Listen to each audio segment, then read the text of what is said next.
next episode of Optimal Living and Thriving with Depression. I am Coach Versandra, and I am very excited to continue this series that I believe is really touching the hearts and minds of individuals who are having concerns about how they go through life day to day managing the ups and downs and turns of living with depression and anxiety. And so today we continue to show ways that you can bring in the aspects of living an optimal lifestyle, a holistic lifestyle, and receive optimal results. That's what it's really all about. Because there are practices, there are things that you can do, but without using them during the times when you need them most, they are simply just practices, just exercises. So today we are talking about a topic that for some it is one of their biggest nightmares. They hope they will never ever in their entire life have to experience this. But for others, it's something that they may experience from time to time even. So this is a deep subject, and it's something that I was faced with in this past week. And so I'm just going to dig right in because the suspense is killing me. It's absolutely killing me because I want to tell you this powerful story. And what we're talking about today is managing the legal justice system while you're dealing with depression and anxiety. So, okay, there's ways you can deal with this system, dealing with maybe traffic violations. Sometimes people who are experiencing depression and anxiety get angry. They have these bouts where they are maybe sometimes unable to handle their emotions well, and there might be times when the peacekeepers are called to bring peace in a situation. Sometimes it might be a domestic situation. Sometimes it might be something that happens even in a store where you are unable to figure out how to deal with a situation where someone is coming at you and you got these emotional things going on inside of you. There are chemical imbalances, as we've talked about earlier, and you are unable to manage your situation well. So peacekeepers may be called upon, and I'm saying peacekeepers, but for some people they might use the word police. Peacekeepers, that's my choice. So in this case, here you are, and you're using your exercises of breathing. You're breathing. You're managing. You might decide to take a prayer, and you pray for help, guidance, support. And when all is said and done, it's you and that situation and how you perceive it, whether it is something that you believe is going to cause harm or destruction or danger, or if you perceive it as a situation that you can make it through unscathed and that you'll be able to go home at night and sleep and rest peacefully on your pillow and be safe and secure. That's really what it's all about. So you respond accordingly. So in my situation, it started as a traffic violation, and I went through the process. I got my, first go around in court, and then I received a notice stating you're going to have to come back. I came back, I think it was about 3 times. Each time, building up stress, building up all kinds of emotions inside of me. But then finally, the verdict was made and I was found guilty of a traffic violation. So for most people that don't experience depression or anxiety, hey, it's a snap. No big deal. You go on about your business and now you are free of that situation. But for a person experiencing depression or anxiety, things that may seem to be simple end up being a lot more than that. So my situation caused me an anxiety attack. That anxiety attack took me into a crisis. But then I told you there was a verdict. I'm found guilty of violating a traffic signal, not following the rules of traffic control. That's what they said. But this running of a light, which I've been driving for, 40 years now, I don't run lights. And if I did run lights, something seriously is going on and I need to know about it. But anyway, it bothered me so greatly that I would not plead guilty. So here I am with a misdemeanor. I had no record prior to this, and now I have a point on my driving record. And I've been driving for 4 years for Uber on and off and have had thousands of 5-star ratings on my driving and my safety and all of those type of things. So, I'm tripping. I'm like, what are you talking about? I'm a professional driver. I'm not just a driver. I'm a professional driver. One thing leads to another, and here I am on probation for a year and having to take defensive driving classes to prove that I am capable of managing a vehicle and doing it legally. So, I've got life happening. You may have been in this situation and you had a legal matter and life happened. My life happening is my dad. Most important, my dad right now and his health and well-being. So when I'm supposed to be in a system or a plan of, what is it called? Probation plan. I was not able to follow this to a T because I am with my dad 2 hours away from where this accident or incident occurred. So now I am in violation of probation. What does that mean in the legal justice system? That means that you can be picked up at any point in time and taken to jail. That means violation of probation could cause or require jail time.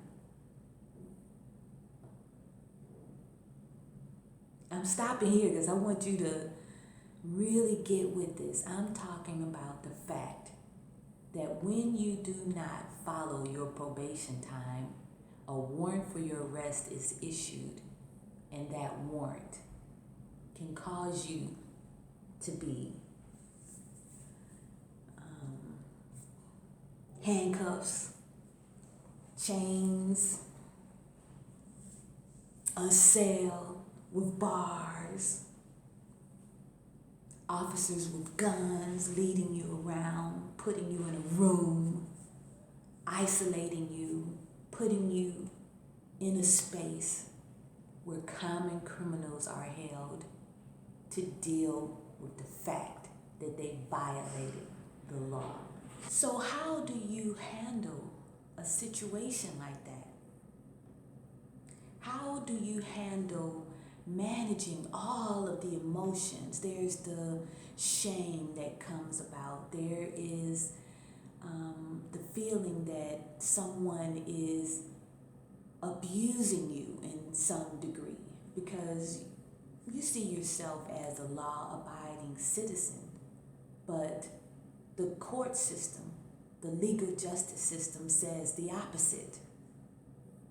So there's some discord going on the inside of you.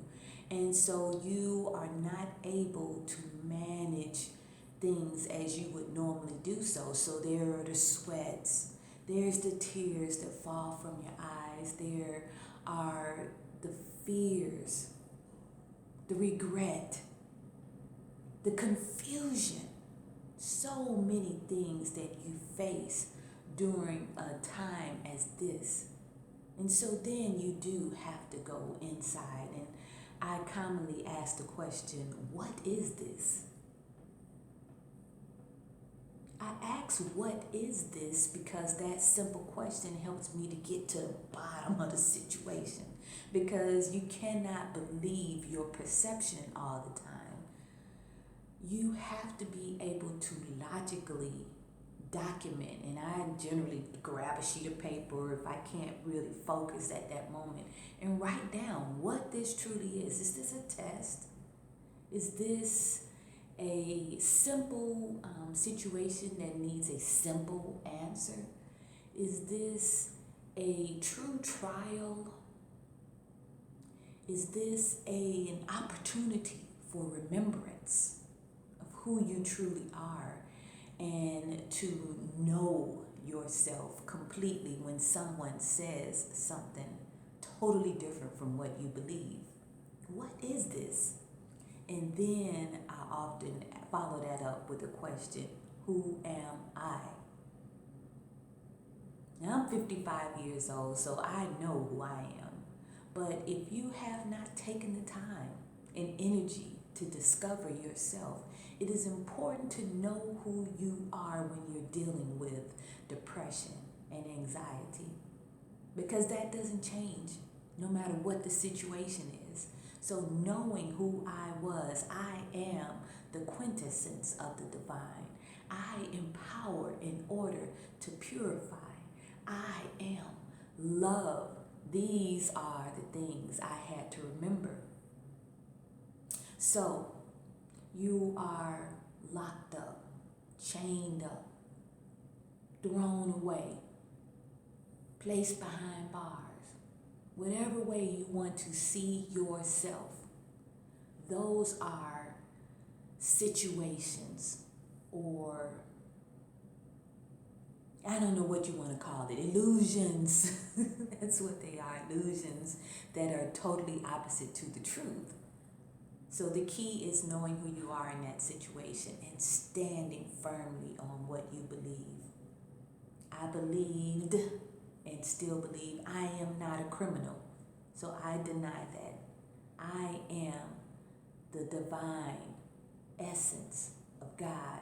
I believe that. So therefore, any situation, any place that I go, God is. So I affirmed, wherever I am, God is. I remembered that affirmation to bring me through this situation.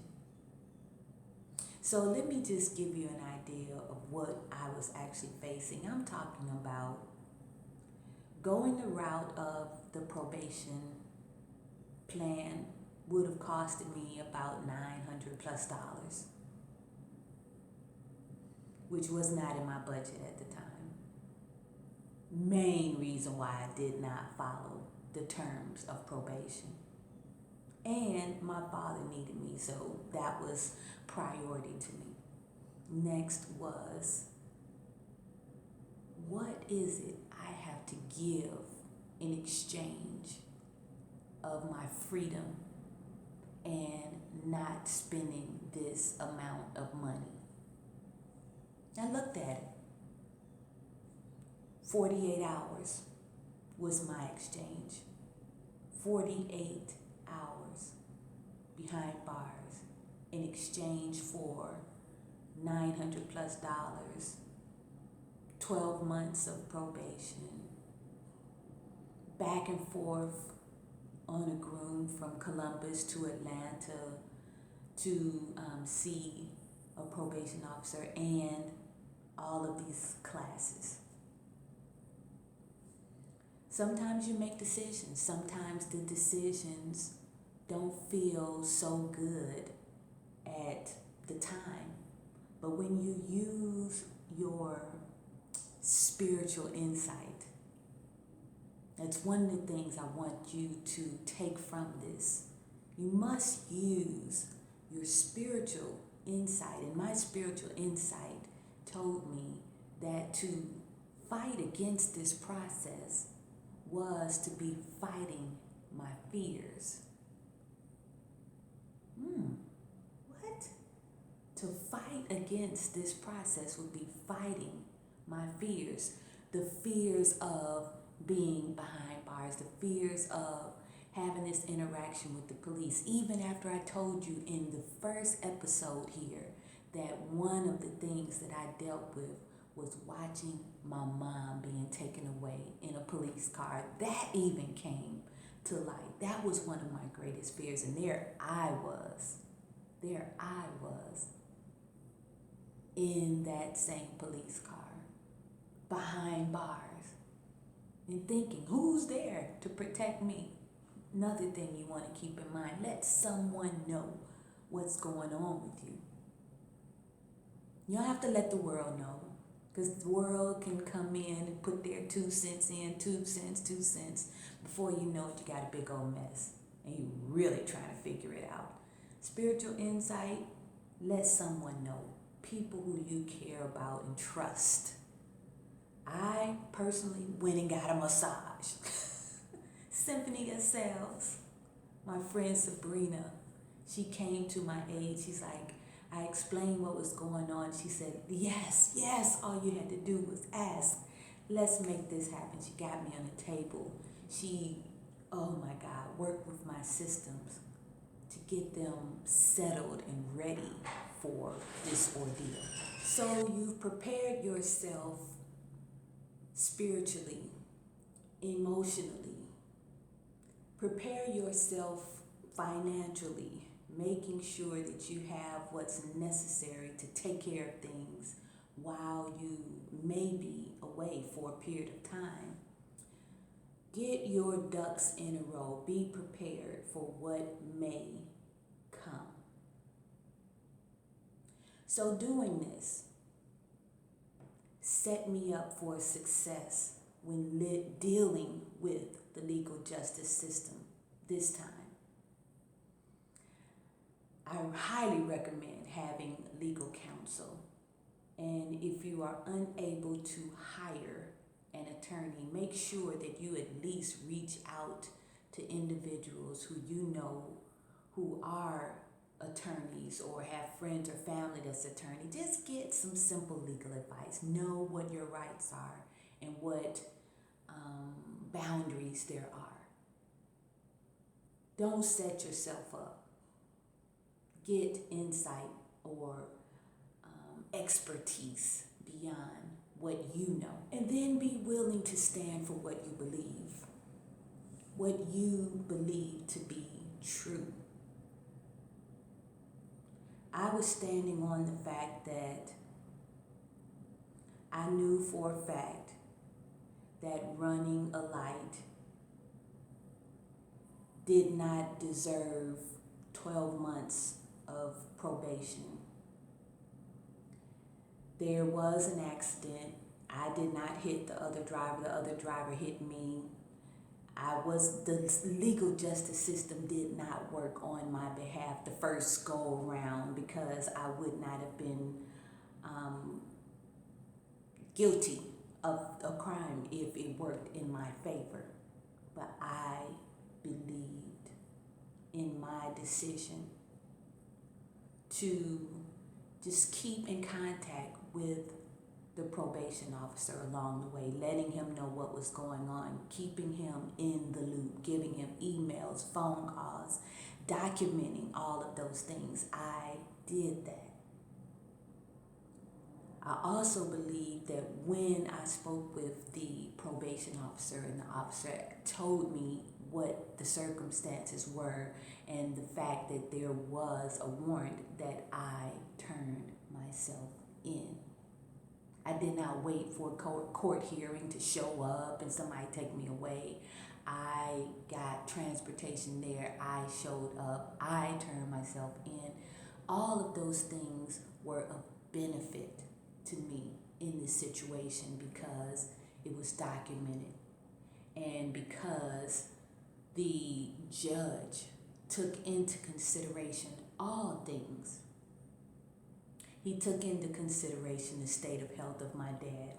He took into consideration the fact that I stayed in contact with the probation officer. He took into consideration that I showed up even after hearing that someone was going to place me in chains and behind bars. I showed up and said, here, I'm not running. I'm not hiding. I did nothing to be running and hiding from. So these are some of the things that you have to stand on. And then while or if you happen to spend any time behind bars, knowing that God is with you no matter where you are is essential. Knowing that you can make that place, that cell even, a heavenly place. I did yoga. I did prayers and affirmations. I sang. I gave massages. I encouraged. I motivated. I inspired. I interacted. I didn't eat. I didn't drink. I fasted.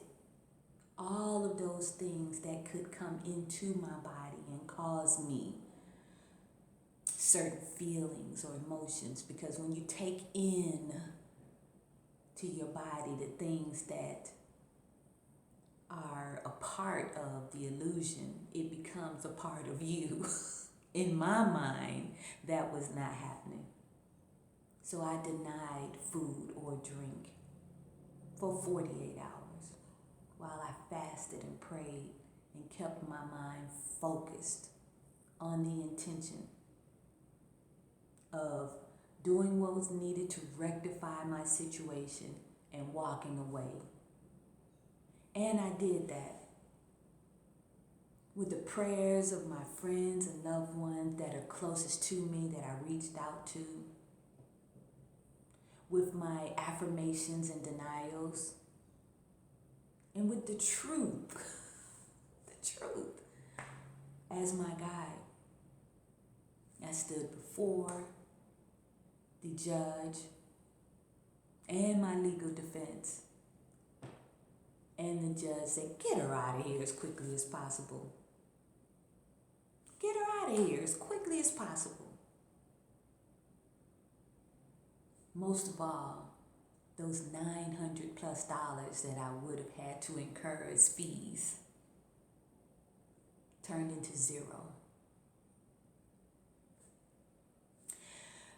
The lesson here is not that miracles happen, because miracles do happen. You better believe it every day. But standing for what you believe and knowing what you believe is true is key. Focused intention, prayer, affirmations, having strong, supportive friends and loved ones. I told you about Sabrina giving me a massage. She also came to my rescue as my personal transportation there and back. And it was so ironic that as I was there, my prayer was Om Shanti Om. Om Shanti Om, which is peace be unto me. Or as Ricky Byers would say, peace inside my mind. God and only God I live to see. That's what I sang And as I came to that courthouse to be released, is what my purpose of going there for was, to be released. There was a young lady sitting beside Sabrina. Didn't know who she was, but she was sitting beside Sabrina to pick me up and take me back home. This young lady's name was, guess what? Shanti. I said, oh my God, you're Shanti. I called on you the whole time I was behind bars. She said, that's why I'm here. You called me and I'm here. This is a photo of Sabrina and Shanti.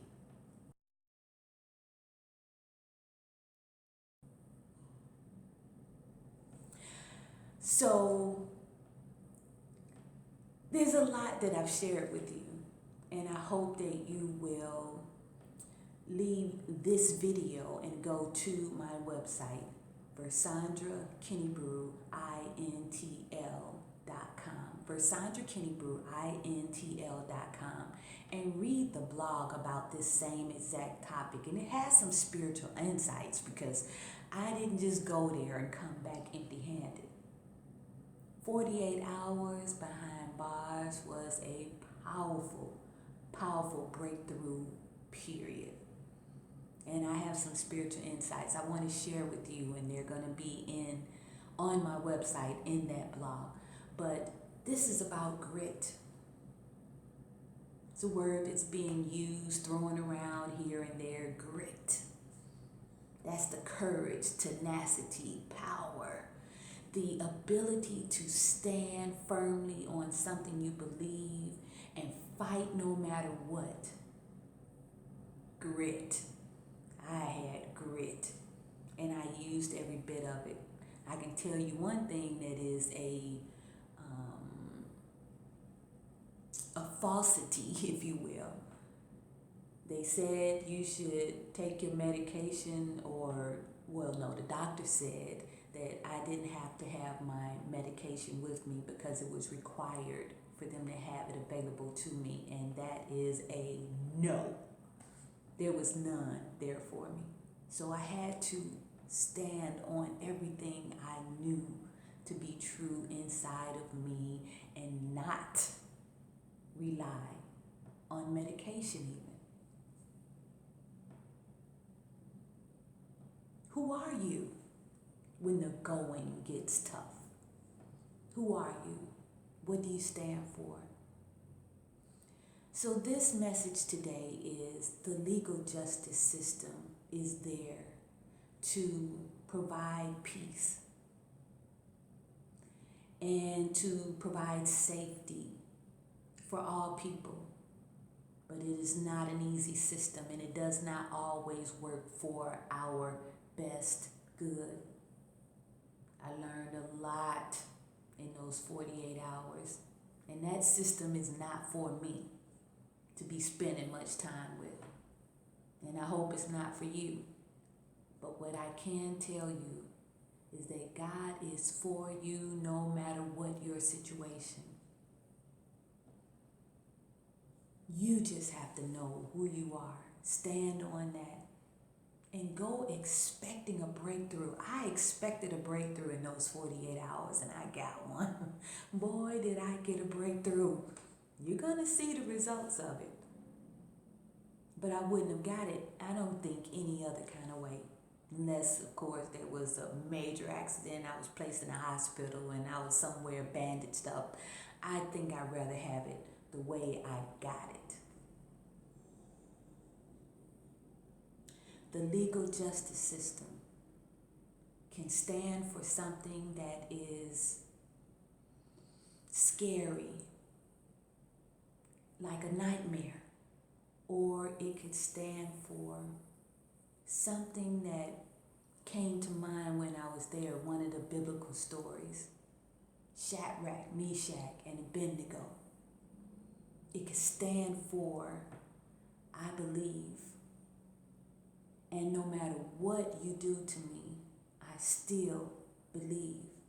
That's pretty much what Shadrach, Meshach, and Abednego were stating when they were going through this period of time and they were going to be placed in the fiery furnace. That furnace stood for purification, cleansing. Purification and cleansing.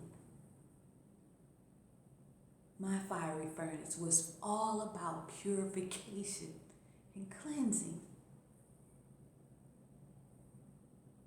Let your perception be based around truth. The truth is, God is. All else is illusions. These are the things we see. Illusions. But when we focus our attention on what is true, we focus our attention on our mission, our purpose in life, and we go forth on that mission, that purpose. Now I'm stronger.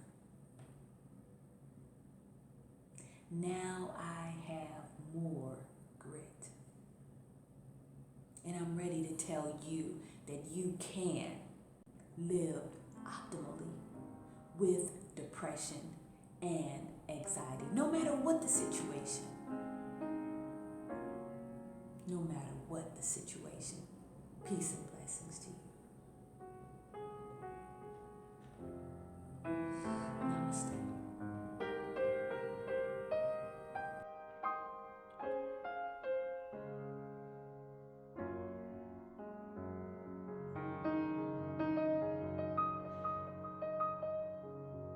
My name is Chef Amira Watson. I'm the owner and the chef owner of Intimate Chef of Atlanta. Also the creator of the program Cooking with STEM. We do culinary-based programs to teach children science, technology, engineering, and mathematics. One thing that I can really say about her is she has a passion for people. She has a passion for helping you to understand your own passion. Sometimes you don't know what you don't know, and I didn't even know what to ask her, but she saw enough in me and what I was doing to ask me some questions to help me get more focused about what I actually wanted to do with my business, with my personal life, with my public life, even in marketing. She brought up a lot of different perspectives and concepts in regards to marketing that I didn't think about.